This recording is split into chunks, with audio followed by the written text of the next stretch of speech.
my extreme irritation with the question, where are you from? And then the even more loaded question, no, where are you really from? Started when I was a kid. I got a lot of where you from, and as a kid you think, yeah, I was born in Brooklyn, but you learn that that's not what they're asking. They're asking, so what kind of weirdo are you? You know, what kind of breed, what strange breed of animal are you? You know, where are you really from? They don't want to know about your Brooklyn.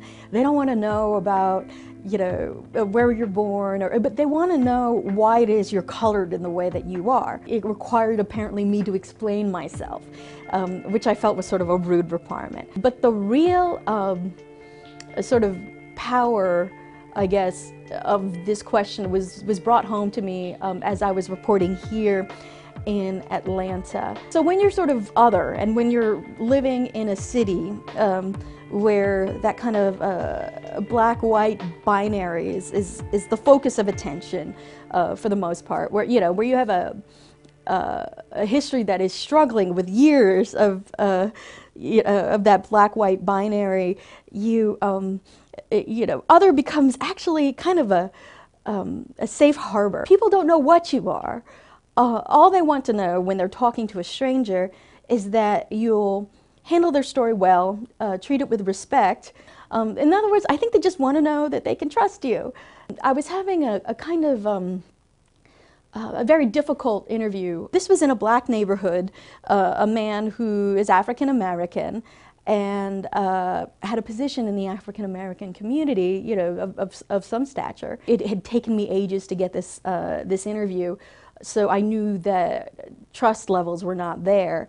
But at the end of the conversation, he kept on asking me, so where are you from? No, where are you really from?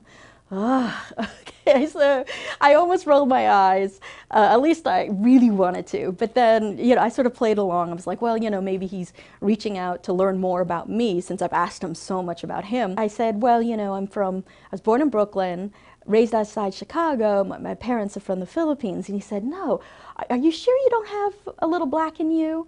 Are you sure? And I said, maybe? I mean, I don't know. It's the Philippines. Everyone colonizes the Philippines. It's just sort of what people do. So maybe?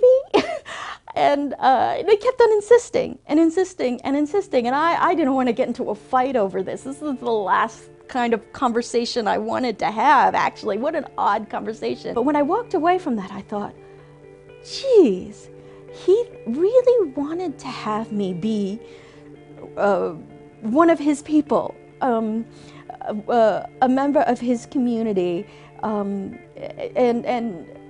that was kind of an honor. That's not a desire you have for somebody you hate or somebody you distrust. As rude as that question is, maybe there's, I'd like to be an optimist, and maybe there's some hope that people are actually asking it in earnest, not just to sort of put you in the what Asian are you box, or whatever sort of ethnicity or race that you are sort of box, but just because they actually genuinely want to know who you are.